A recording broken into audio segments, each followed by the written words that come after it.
magigkaywang. Klaro magigkaywang. Ma'am, pasensya na tayo. Ma'am, sa man yung ginabatsag, ma'am. Kinakabangan, ma'am. Ito kayo nga, ma'am. Tagatindog akong balay.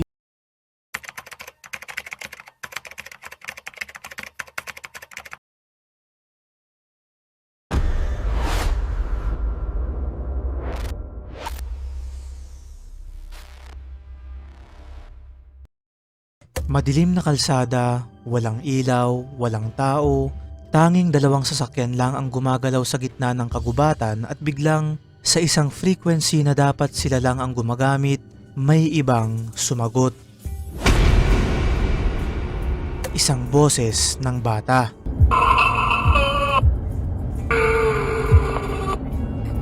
Aswang naman awang. At kasunod nito, isang babaeng umiiyak, sumisigaw, humihingi ng tulong. Klaro magigkaywang. Klaro magigkaywang. Ma'am, pasensya na tayo. Ma'am, sa man yung ginabatsag, ma'am.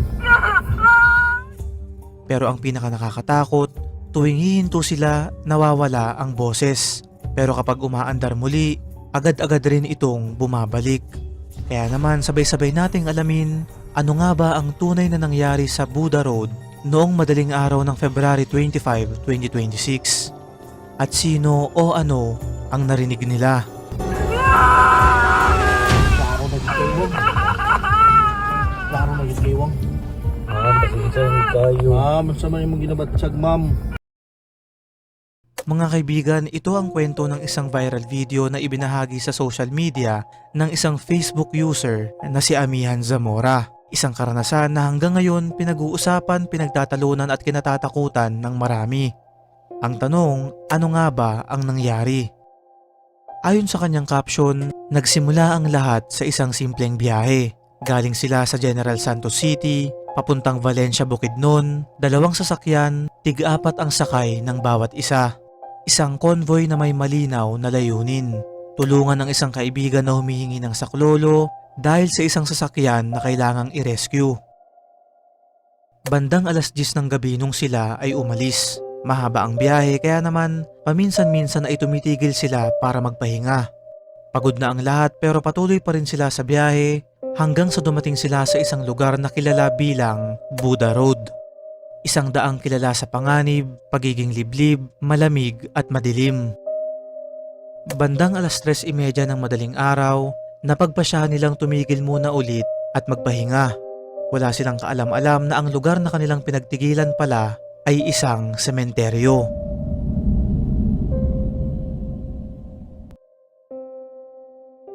Sa bahaging yun mga kaibigan, walang street lights, walang ibang sasakyan, walang tao, tanging ang dalawang kotse nila at ang katahimikan ng gabi. May dala silang walkie-talkie para sa komunikasyon ng convoy. Isang channel lang ang ginagamit nila para mas malinaw ang usapan. Pagkatapos ng ilang minuto ng pahinga, sila ay nagpasyang magpatuloy na sa biyahe. At dito mga kaibigan, nagsimula na ang hindi maipaliwanag. Ang unang boses.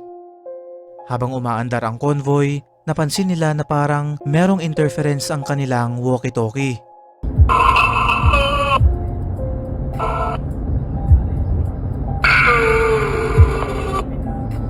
Aswang naman awang.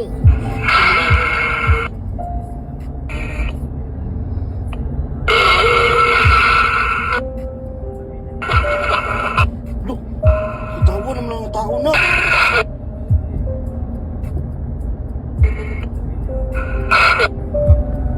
Kalahin na makitingog. Sa una, inakala nilang static lang o signal issue, pero maya-maya meron silang narinig na boses. Mahina, malabo, parang nanggagaling sa malayo. Walang malinaw na salita kaya naman mas minabuti na lang nilang ito ay iwalang bahala. Ayon sa kanila, baka raw meron lamang ibang frequency na sumasapaw. Baka nagkataon lang. Kaya lang mga kaibigan, hindi doon natapos. Meron pang ikalawang boses. Pagkalipas ng ilang segundo, mas lumakas ang tunog. Hindi na bata kundi isang babae.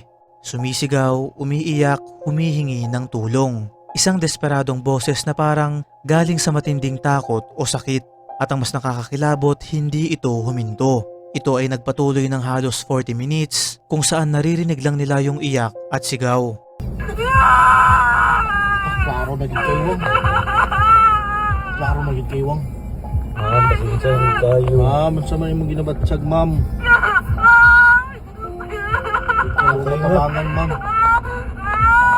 Ito kayo nga, ma'am. Tagatindog akong balayibo ba, promise. Nakadungog ka dili sa kayo nga.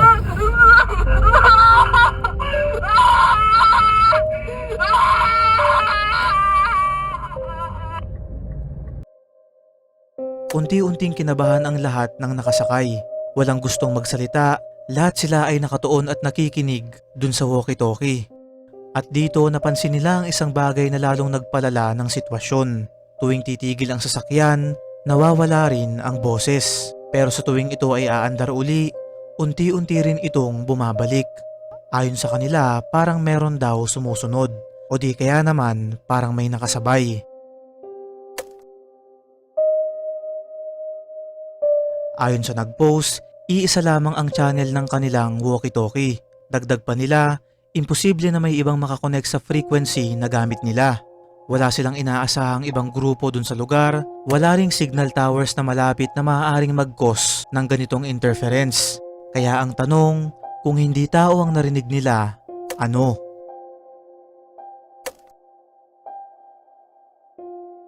Sa larangan ng paranormal mga kaibigan, may isang konsepto na tinatawag na spirit frequency manifestation. Ayon sa ilang paranormal researchers, may mga pagkakataon na ang mga entity o kaluluwa ay nakakagamit ng electromagnetic waves upang makipag-ugnayan sa mundo ng mga buhay. Isang magandang halimbawa ang walkie-talkie gaya nung nasa video sa kadahilan ng gumagamit ito ng radio frequency. At ayon sa teorya, ang ganitong frequency ay maaaring maging tulay o medium para sa mga espiritu.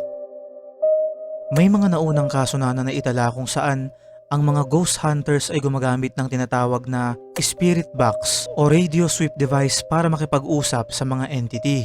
Sa prosesong ito, ang mga espiritu raw ay gumagamit ng static at fragmented radio signals para makabuo ng salita o tunog.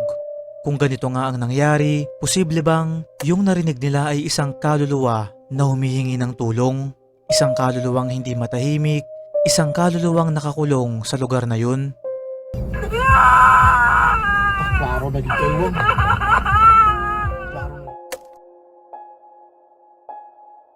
Sa scientific perspective naman, may ilang posibleng paliwanag.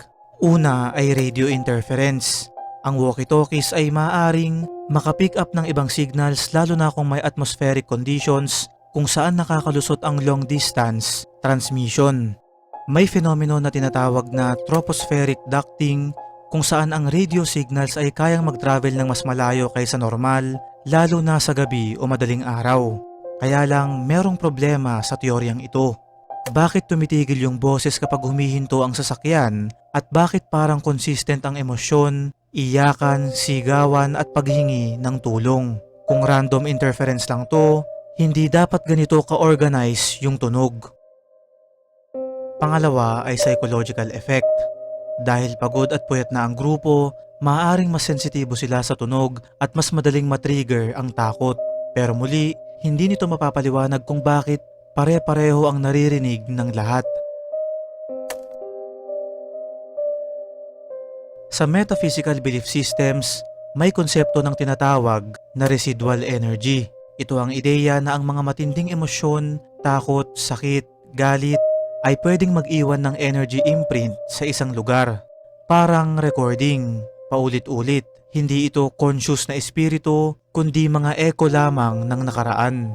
Kung ang lugar na yun ay isang sementeryo o may nangyaring trahedya, posible na ang narinig nila ay isang replay ng isang pangyayari. Isang babaeng humihingi ng tulong, isang batang naroon, isang kwentong hindi na naisalaysay. Klaro na gid kayo. Klaro na gid kayo. Sa Pilipinas mga kaibigan, maraming kwento tungkol sa mga kaluluwang hindi matahimik.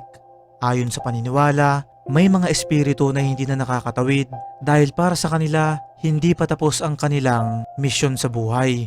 Maaaring sila ay biktima ng krimen, naiwanan, nakalimutan o hindi nabigyan ng maayos na libing.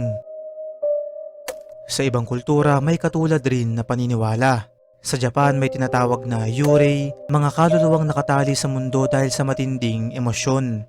Sa Latin America, kilala ang kwento ng La Llorona, isang babaeng umiiyak at naghahanap sa kanyang mga anak.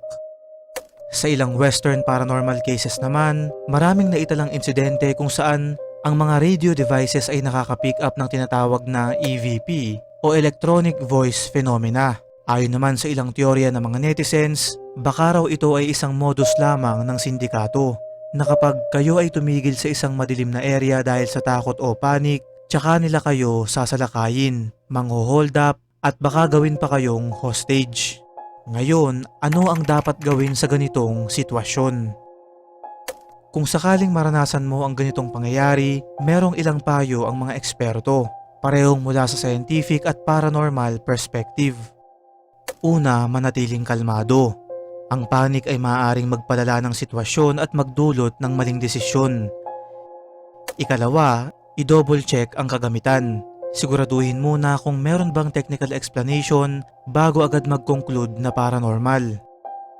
Ikatlo, huwag makipag-communicate kung hindi sigurado. Ayon sa ilang paranormal practitioners, ang pakikipag-usap sa hindi kilalang entity ay maaaring magbukas ng mas malalim na koneksyon sa inyong dalawa. Ikaapat, umalis sa lugar kung nakakaramdam ka ng panganib. Kahit ano pa ang dahilan, psychological o paranormal, ang pinakamahalaga ay kaligtasan. May ilang dokumentadong kaso sa iba't ibang bansa kung saan ang mga truck drivers o travelers ay nakarinig ng kakaibang boses sa kanilang radyo habang nasa liblib na lugar. May ilan na nagsasabing nakarinig sila ng distress calls na hindi matrace. May iba naman na nakarinig ng mga boses na parang paulit-ulit na nagsasalita ng mga pare-parehong linya. Sa ilang paranormal shows at documentaries, ipinakita ang mga ganitong phenomenon bilang posibleng ebidensya ng interaction mula sa ibang dimensyon. Klaro naging kaywang. Klaro naging kaywang. Mga kaibigan, hanggang ngayon, hindi pa rin malinaw kung ano talaga ang nangyari sa biyahe ni na Amihan Zamora. Ito ba ay simpleng radio interference, isang psychological effect dahil sa pagod, o isang tunay na pagkikipag-ugnayan sa isang kaluluwang naghahanap ng tulong?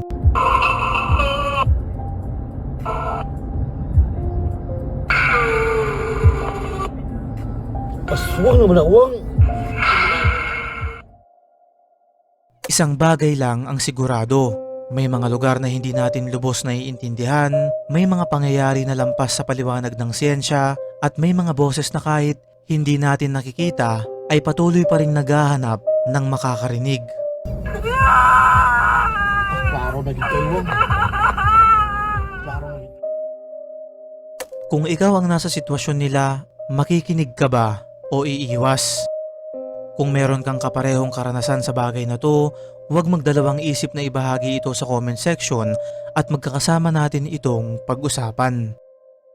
At ano pa man mga kaibigan ay wala pa ring sino man sa atin ang nakakalam kung totoo ba to o hindi. Kaya nga sa atin ito lang ay isang hiwaga.